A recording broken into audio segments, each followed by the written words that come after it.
আসসালামু আলাইকুম প্রিয় দর্শক, অন্য মঞ্চের আলাপ চাইতায় আপনাদের সকলকে আমন্ত্রণ জানাচ্ছি। সুপ্রিয় সুধী, যে যেখান থেকে দেখছেন সবাইকে অনেক অনেক প্রীতি ও শুভেচ্ছা। আজকে যে বিষয়টা নিয়ে কথা বলতে চাই সেটি আপনারা হয়তো বিভিন্ন সোশ্যাল মিডিয়ার বদৌলতে অলরেডি জানেন। বাংলাদেশের জনপ্রিয় নেত্রী, আওয়ামী লীগ প্রধান, যিনি বর্তমানে ভারতে আছেন, প্রধানমন্ত্রী শেখ হাসিনা শুক্রবারে 23শে জানুয়ারি একটি সংবাদ সম্মেলনে লাইভে যুক্ত হবেন। লাইভ বলতে সেটি অডিও লাইভ নয়, সেটি ভিডিও লাইভ। এমন হতে পারে তিনি যদি ভিডিও লাইভে না আসেন, তার রেকর্ড করা বর্তমান সময়ের ভিডিও সেখানে প্রচার হতে পারে। তবে খুব সম্ভাবনা তিনি ভিডিওতে লাইভ কথা বলবেন সাংবাদিকদের সাথে। এফসিসি নামে একটি সাংবাদিক সংগঠন এই সংবাদ সম্মেলনটি আয়োজন করেছে। প্রধানমন্ত্রী শেখ হাসিনা কেন এই সময়ে সংবাদ সম্মেলনে বক্তৃতা দিচ্ছেন বা দেবেন, সে বিষয়টি নিয়েই কিন্তু একটু পর্যালোচনা করতে চাই, একটু আলাপ করতে চাই। আপনারা জানেন গতকাল থেকে ফেসবুকে, ইউটিউবে সব জায়গায় ওবায়দুল কাদেরের একটি বক্তৃতা আপনারা দেখেছেন।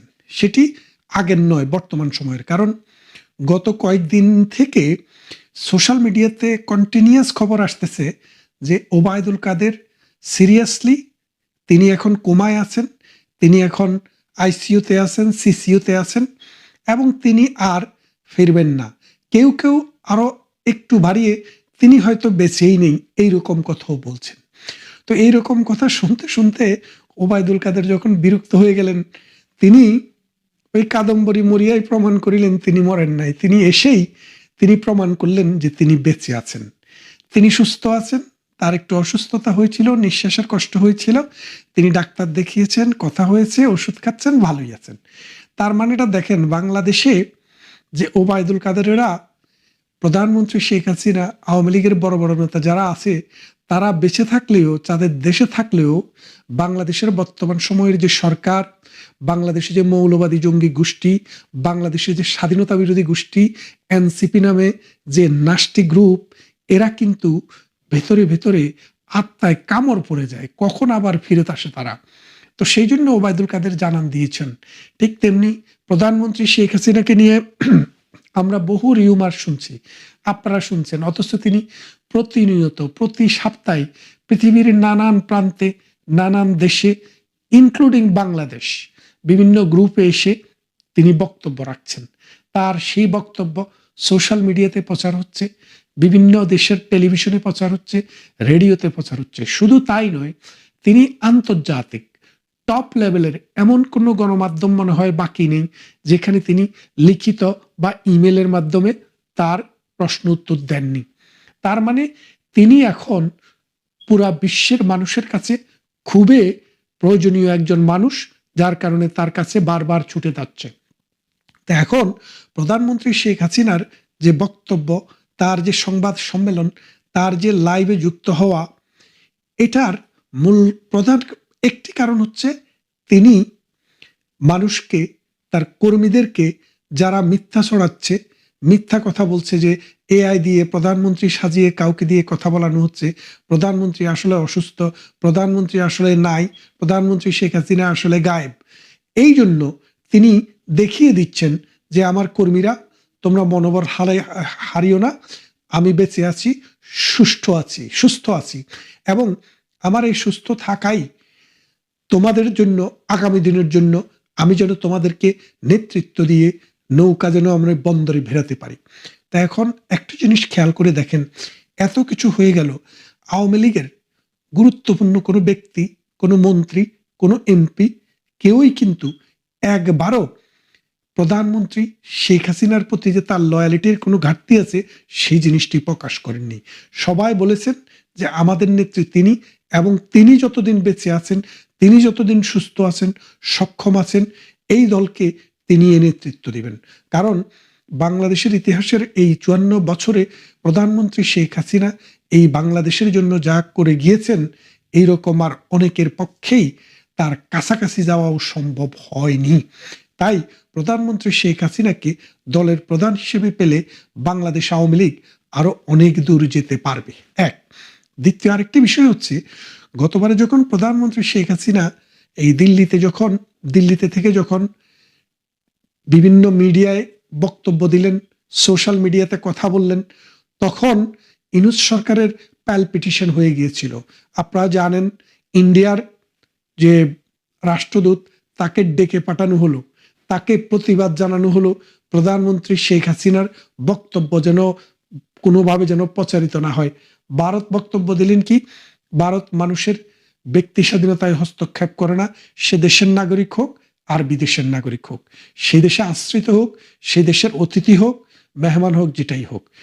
এখন আপনারা কি বুঝছেন যে ভারতে বসে শেখ হাসিনা আন্তর্জাতিক কোনো গণমাধ্যম সমূহকে মিটিং করে, মানে সোজা কথা লাইভে এসে তিনি তাদের সাথে কথা বলবেন।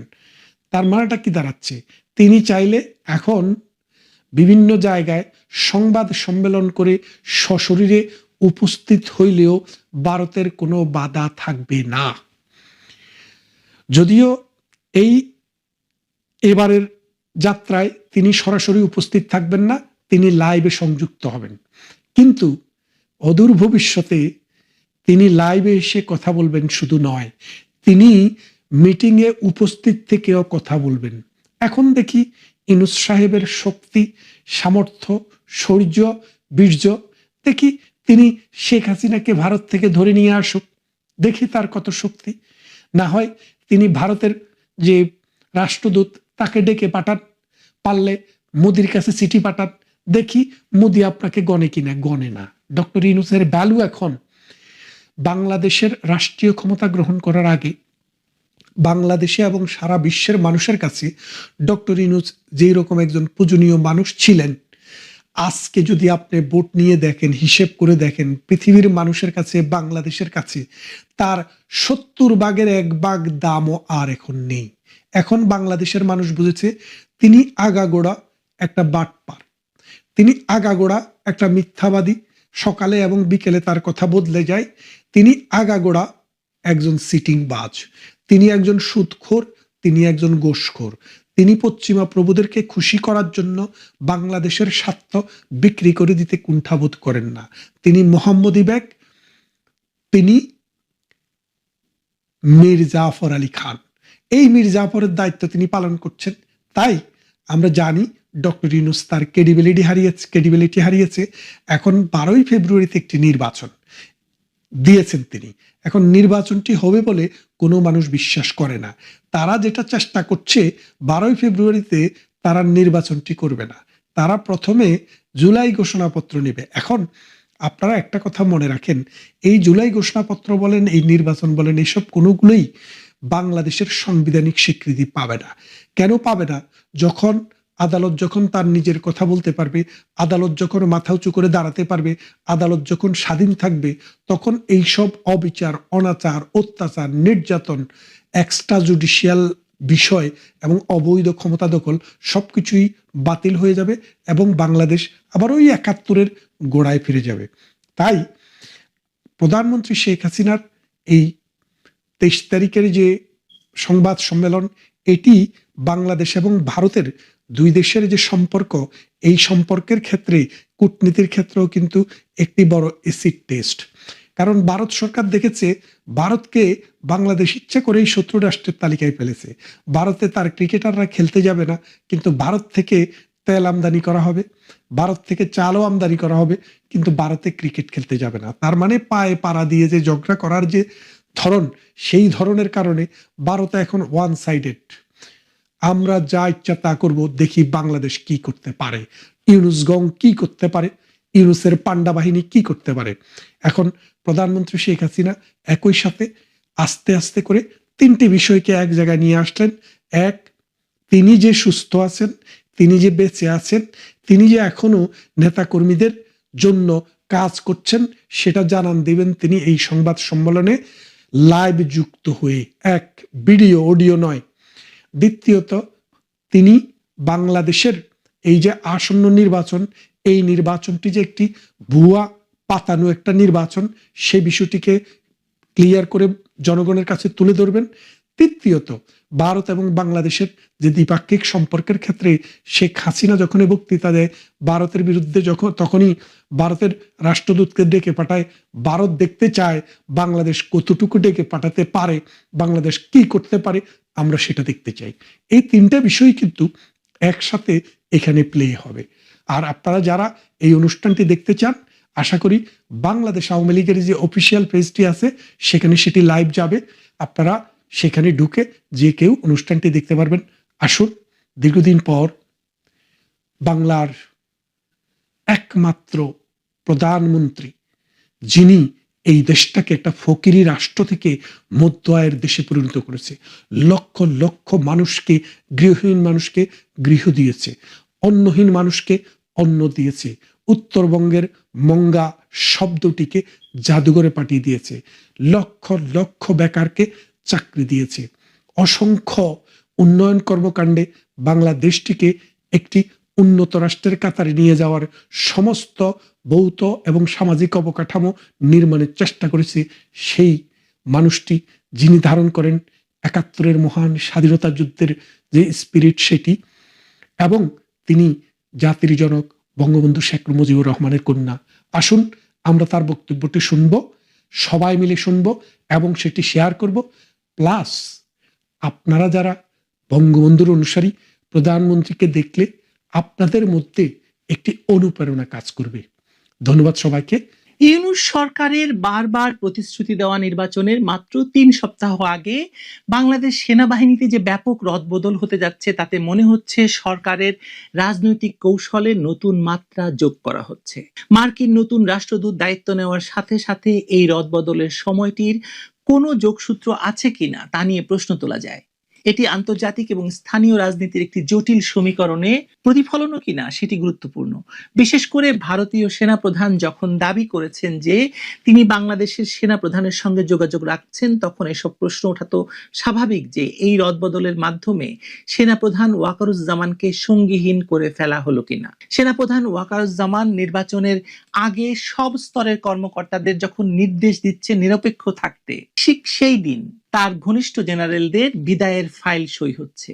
এর মানে দাঁড়াচ্ছে নিরপেক্ষতার নির্দেশ দেওয়া হচ্ছে ওয়াকারুজ্জামানের মুখে, কিন্তু মাঠের নিয়ন্ত্রণ যাচ্ছে এমন হাতে যারা নির্দেশের উল্টো ধারায় বিশ্বাসী অথবা ওয়াকারুজ্জামানের বিরোধী পক্ষই বলতে পারেন। এই যে দ্বৈততা ভোটের দিন বড় বিপদ ডেকে আনতে পারে। যদি কোনো কেন্দ্রে সেনা ঢোকার দরকার হয়, তখন কোয়ার্টার মাস্টার জেনারেল পদে থাকা মাইনুর রহমান, যিনি পেশাদার এবং নিরপেক্ষ সুনাম রাখেন বলে বলা হচ্ছে, তাকে হয়তো বলা হবে তুমি থাকো ছাউনিতে, মাঠে যাবে না।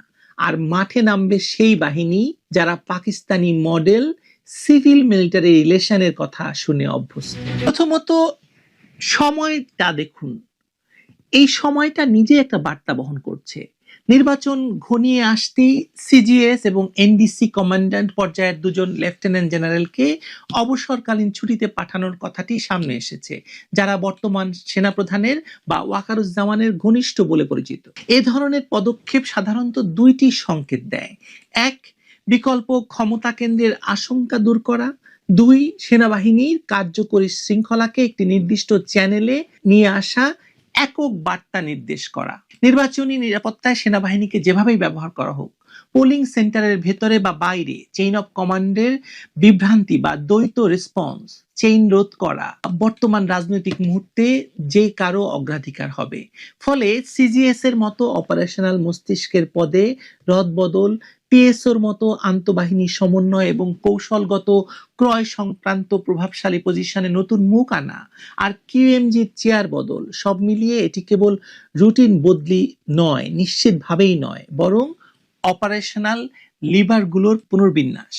সেনাপ্রধান জেনারেল ওয়াকারুজ্জামানের ঘনিষ্ঠ হিসাবে পরিচিত chief of general staff lieutenant general Mizanur Rahman Shamim এবং ন্যাশনাল ডিফেন্স কলেজের commandant lieutenant general Mohammad Shahinul হককে অবসরকালীন ছুটিতে পাঠানো হচ্ছে। উল্লেখ্য, দুজনেই 5 আগস্টের পর পদোন্নতি পেয়েছিলেন। এই সিদ্ধান্ত স্পষ্টভাবে ইঙ্গিত দিচ্ছে যে ক্ষমতাসীন সরকার সেনাবাহিনীর কমান্ড স্ট্রাকচার নিয়ে নতুন করে ভাবছে এবং নিরাপত্তা উপদেষ্টা রজার খলিল এখানে বড় ধরনের ভূমিকা পালন করছে। লেফটেন্যান্ট জেনারেল SM কামরুল হাসানকে নতুন চিফ অফ জেনারেল স্টাফ হিসেবে নিয়োগ দেওয়ার সিদ্ধান্তটি বিশেষভাবে তাৎপর্যপূর্ণ। তার পাকিস্তান সেনাবাহিনীর সাথে নিবিড় যোগাযোগ এবং 5 আগস্টের পর পাকিস্তানি উচ্চপদস্থ কর্মকর্তাদের সঙ্গে একাধিক বৈঠক এবং তার পাকিস্তানে যাওয়া, তাদের পাকিস্তান থেকে বাংলাদেশে আসা, এসবের জন্য তিনি খুব আলোচিত। এমন একজনকে গুরুত্বপূর্ণ পদে নিয়োগ দেওয়ার অর্থ হলো বাংলাদেশের নিরাপত্তা নীতিতে নতুন মাত্রা যোগ করা।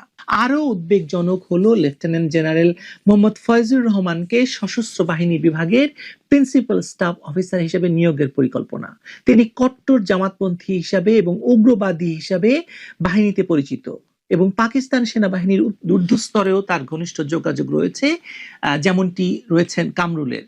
এই নিয়োগ বাংলাদেশের ধর্মনিরপেক্ষ চরিত্র এবং মুক্তিযুদ্ধের চেতনার সাথে সাংঘর্ষিক। মজার ব্যাপার হলো ঠিক এই সময়েই ঢাকায় মার্কিন সেনাবাহিনীর 2টি দল অবস্থান করছে।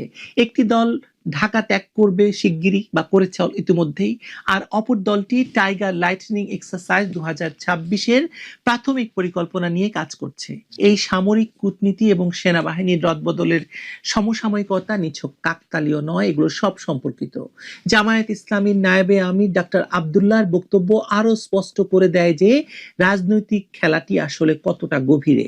তিনি সেনাবাহিনী সহ আইন শৃঙ্খলা বাহিনীকে ভোট কেন্দ্রে প্রবেশ করতে না দেওয়ার কথা বলেছেন। এই বক্তব্য প্রমাণ করে যে জামায়াত নির্বাচনী পরিবেশ নিয়ন্ত্রণে রাখতে চায় এবং সেনাবাহিনীর ভূমিকা সীমিত করতে আগ্রহী।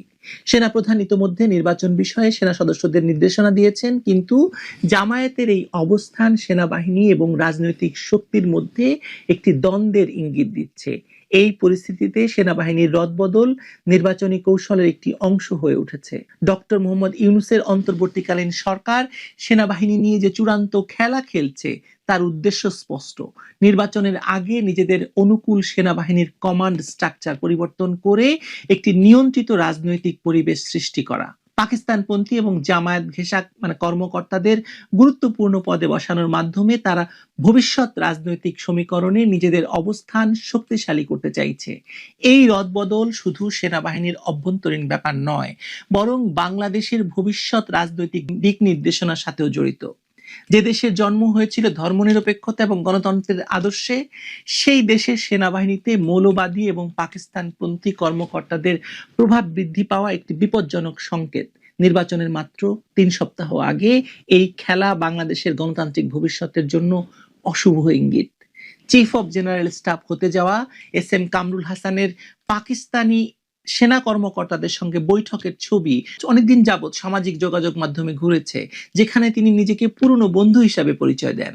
একইভাবে সশস্ত্র বাহিনী বিভাগের নতুন প্রিন্সিপাল স্টাফ অফিসার হতে যাওয়া ফয়জুর রহমানের বিরুদ্ধে দীর্ঘদিনের অভিযোগ তিনি জামায়াতের রাজনৈতিক আদর্শের ক্যারিয়ার সেনা অফিসার, যিনি 13-র হেফাজত আন্দোলনের সময় সেনা ছাউনির ভেতর বিশেষ ধর্মীয় আলোচনা আয়োজন করে সমালোচনায় আসেন বা আলোচনায় আসেন। তাকে PSO বানিয়ে সামরিক সচিবালয়ের নিয়ন্ত্রণ দেওয়া মানে সেনাবাহিনীর প্রশাসনিক ফাইল থেকে শুরু করে অস্ত্র ক্রয় বিক্রয়ের চাবি এখন পুরোপুরি একটি পাকিস্তানি অনুকূল এবং জামায়াত সমর্থক জোটের হাতে চলে যাওয়া।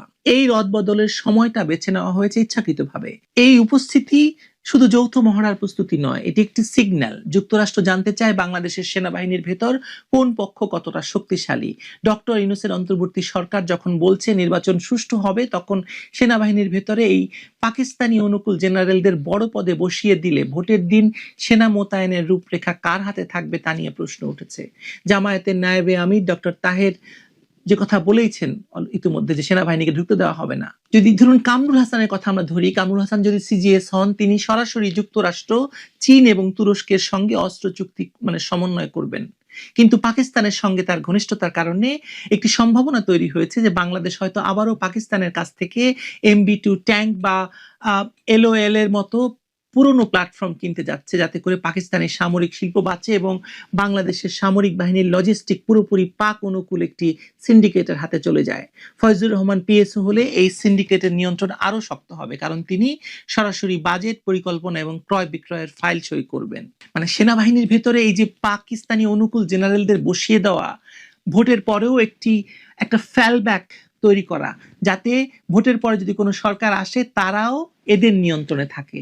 যদি নির্বাচনের ফল কোনো পক্ষ মানতে না চায়, তখন এই জেনারেলরা সামরিক ছাউনি থেকে বার্তা দিতে পারবেন, আমরা আছি, মানে আমাদের ভয় করো। এই বার্তা শুধু রাজনৈতিক দলগুলোর জন্য নয়, যুক্তরাষ্ট্র এবং ভারতের জন্য একটি সতর্ক বার্তা। বাংলাদেশে এখনো পাকিস্তান অনুকূল একটি সামরিক শক্তি জীবিত আছে, তাদের উপেক্ষা করা যাবে না। ভারতের পররাষ্ট্র মন্ত্রণালয় ইতিমধ্যে তাদের সামরিক অ্যাটাশেকে বলেছেন যে কোনো পাকিস্তানি কানেকশনের দিকে নজর রাখতে। চীনও দেখছে যে বাংলাদেশ সেনাবাহিনী যদি আবারও পাকিস্তানি হার্ডওয়্যারের উপর নির্ভর করে, তাহলে বেইজিং, ইসলামাবাদ, ঢাকা একটি নতুন সামরিক ত্রিভুজ তৈরি হতে পারে, যেখানে চীনের বেল্ট অ্যান্ড রোড প্রকল্পের নিরাপত্তা দেবে পাকিস্তান প্রশিক্ষিত বাংলাদেশি জেনারেলরা। যুক্তরাষ্ট্র চায় না এই ত্রিভুজ গড়ে উঠুক, তাই তারা ঢাকায় সেনা দল রেখেছে, যাতে ভোটের দিন যদি কিছু ঘটে তখন দ্রুত এয়ার লিফট বা এভাকুয়েশনের পরিকল্পনা করা যায়। আর নির্বাচনের আগেই সেনাবাহিনীর ভেতরে এরকম একটি নীরব অভ্যুত্থান ঘটে যাওয়াটা একটা ভয়ঙ্কর ইঙ্গিত দিচ্ছে। কেউ ট্যাঙ্ক রাস্তায় নামায়নি, কেউ গার্ড অফ অনার দেয়নি, কেবল ফাইল সই হয়েছে, ছুটির আদেশ বেরিয়েছে। কিন্তু এই কাগজের খেলা নির্ধারণ করছে ভোটের দিন কার বন্দুক কোন দিকে তাক করা থাকবে, কার হেলিকপ্টার কোন ছাউনি থেকে উঠবে, আর কার হাতে থাকবে সেই চাবি যা খুলবে ব্যালট বাক্সের পেছনের দরজা। ডক্টর ইউনূস বলছে নির্বাচন হবে, জামায়াত বলছে সেনাবাহিনী কেন্দ্রে ঢুকবে না, আর নতুন জেনারেলরা চুপচাপ বসে আছেন। তারা জানেন খেলার শেষ বাঁশি তারাই বাজাবেন।